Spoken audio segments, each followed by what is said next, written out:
Welcome back to The Lead. We're following some breaking news in our national lead on the San Bernardino terrorist attack. CNN has obtained a copy of Tashfin Malik's visa application. She, of course, is the female terrorist who, along with her husband, Syed Rizwan Farouk, slaughtered 14 people earlier this month. The pair met in 2013. She was granted entry into the U.S. in July of last year.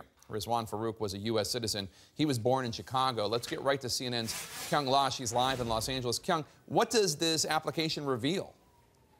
It really reveals the process of how she got into the United States. This is a 21-page visa application. The very first look that we're getting into how Tashfin Malik applied and then entered the United States on a fiancé visa. It was released by the committee looking into whether or not there were any shortfalls in that visa process. The committee, in releasing this 21-page document, pointed to this particular page. And what the page shows is a couple of stamps where the committee says they weren't properly translated. It's a page from her visa, a Saudi visa that she used to enter the country, that they say it wasn't properly translated. But what we're hearing from the Department of Homeland Security when we reached out to the U.S. Citizens and Immigration Services, that Malik passed a number of background checks at all different stages, that there were no red flags. So in the interview process, that's why they focused on the marriage and whether they intended to marry. Most interesting to us, though, Jake, was this page, the intention